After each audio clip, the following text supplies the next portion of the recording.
नमस्कार।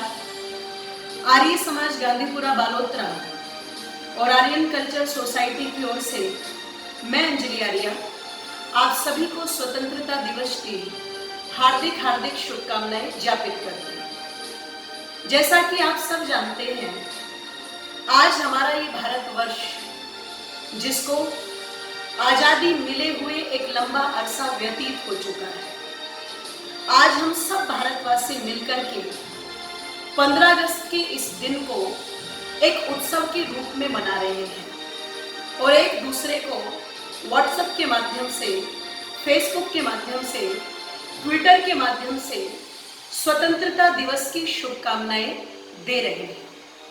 थोड़ा सा चिंतन और थोड़ा सा मंथन मैं भी अपने दृष्टिकोण के माध्यम से आप लोगों तक पहुंचाना चाहती हूँ और एक प्रसन्न चिन्ह आप लोगों के मन में डालना चाहती हूँ कि जब 15 अगस्त आता है या 26 जनवरी आती है तो मैं देखती हूँ कि एक दिन पहले ही इसकी चर्चा आरंभ हो जाती है। और आज के दिन तो शायद हो सकता है जो गाने सुने वो गाने भी देशभक्ति के हो, जो फिल्में टीवी चैनल पर आएंगी वो भी देशभक्ति की हो, और इधर उधर बहुत सारी चर्चाएं जो है वो देशभक्ति से रिलेटेड सुनने और देखने को हमें प्राय मिलती है। ये प्रतिवर्ष होता है।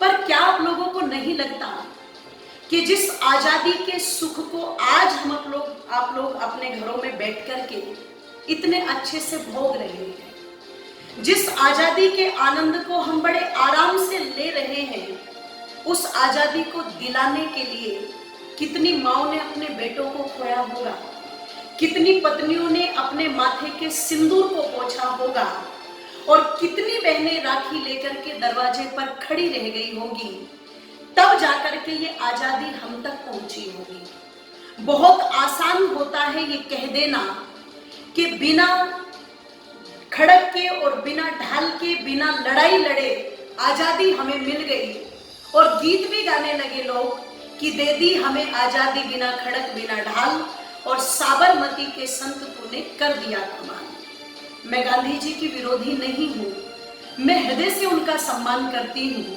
पर बंधुओं इतना चिंतन आप लोग अपने मन में जरूर रखिएगा, आजादी केवल और केवल चरखा चलाने से नहीं मिली है, आजादी लंबे चौड़े भाषणों को देने से नहीं मिली है। इस आजादी को लाने के लिए बहुत सारे क्रांतिकारियों ने अपनी गर्दनों को गाजर मूली की तरह कटवाया है। इस आजादी को हम तक विरासत रूप में पहुंचाने के लिए बहुत सारे क्रांतिकारियों ने फांसी के फंदों को चूमा है। बिस्मिल जैसे पागलों की कमी नहीं थी, ध्यान रखिएगा। पागल शब्द का प्रयोग इसलिए कर रही हूं कि जो लोग सत्ताधारी बनकर के बैठ गए वो भगत सिंह, चंद्रशेखर आजाद और बिस्मिल जैसे क्रांतिकारियों को पागल शब्द से ही संबोधित किया करते थे। शायद इसीलिए बिस्मिल को अपनी पंक्तियों में लिखना पड़ा होगा कि इन्हीं पागल दिमागों में भरे खुशियों के लच्छे हैं और हमें पागल ही रहने दो, हम पागल ही अच्छे हैं। वो पागलपन सवार था, वो जुनून सवार था कि अंग्रेजी शासन की हुकूमत की जड़ों को यहां से उखाड़ करके फेंक देना है और स्वतंत्रता की इस देवी को इस भारत देश की धरती पर स्थापित करना है। तब जाकर के आज ये दिवस हम इतनी खुशी के साथ में मना रहे हैं। पर सोच करके देखना, जिन क्रांतिकारियों ने इतना बड़ा बलिदान इस आजादी को हम तक पहुंचाने के लिए दिया, आज उनके प्रति हमारे मन में कृतज्ञता का क्या भाव है? क्योंककि हमें ये क्रांतिकारी याद तो आते हैं, लेकिन 15 अगस्त और 26 जनवरी के दिन ही याद आते हैं। अगर मैं साल के 363 दिनों की बात आप लोगों के मध्य में करूं तो इनका बलिदान, इनकी गाथाएं, इनका विचार, इनका चरित्र शायद हमें याद नहीं रहता। अगर याद रहता तो जब भी कोई बात देश के अंदर होती है, हम सड़कें तोड़ने के लिए ना निकल पड़ते, हम पेड़ काटने के लिए ना निकल पड़ते, हम बसों को, रेलगाड़ियों को जलाने के लिए न निकल पड़ते, जिसको हम आंदोलन का रूप देते हैं, धरने का रूप देते हैं। हम अपने ही देश की संपत्ति की इतनी बड़ी हानि करके भी अपने आप को वहां पर क्रांतिकारी घोषित करना चाहते हैं। क्या ये क्रांति है आपकी?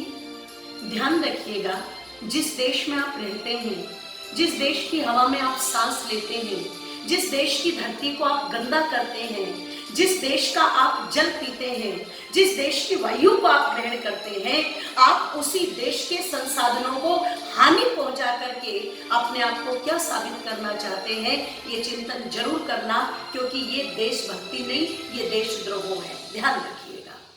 और गद्दारी इतनी है कि आज भी देश के अंदर विपरीत नारे लगाए जाते हैं। और कह दूं, नारे लगाने वाले पाकिस्तान से नहीं आए हैं, नारे लगाने वाले अफगानिस्तान से नहीं आए हैं। जब इसी देश के अंदर दिल्ली, जो इस देश का दिल कहा जाता है, हृदय कहा जाता है, और वहां पर इस प्रकार के नारे लगते हैं कि भारत तेरे टुकड़े होंगे इंशाअल्लाह इंशाअल्लाह, तो जरा सोच करके देखना उन क्रांतिकारियों को हम कौन सा उपहार दे रहे हैं। शायद हमारे इस निकम्मेपन को देख करके अगर वो क्रांतिकारी आज होते तो शर्म से खुद ही मर जाते। जरा सोच करके देखना, हम छोटे छोटे स्वार्थों के लिए अपने देश को पीछे छोड़ने में कसर नहीं छोड़ती, और उन्होंने सब कुछ दांव पर लगा करके अगर बचाया था तो देश को बचाया था। इसलिए मुझे कहना पड़ेगा कि ये जो आजादी आई है ये ऐसे ही नहीं आई, इसके लिए भारी कीमत चुकाई है उन लोगों ने। और अगर कीमत चुका करके हम तक पहुंचाया है तो इस कीमत को थोड़ा सा समझे, इसकी कद्र करें। अपने जीवन में जितना प्यार अपने आप से, अपने परिवार से, अपने साधनों से करते हो, उतना प्यार अपने देश, अपनी इस मिट्टी से भी होना चाहिए, अपनी संस्कृति, अपनी सभ्यता और अपने क्रांतिकारियों से भी होना चाहिए। उस जज्बे को अपने मन के अंदर लेकर के चलें, उस भाव को अपने मन के अंदर लेकर के चलें, तो निश्चित वो पंक्तियां सार्थक हो जाएंगी कि शहीदों की चिताओं पर लगेंगे हर बरस मेले, वतन पर मरने वालों का यही बाकी निशा होगा, यही बाकी निशा होगा। बहुत बहुत धन्यवाद।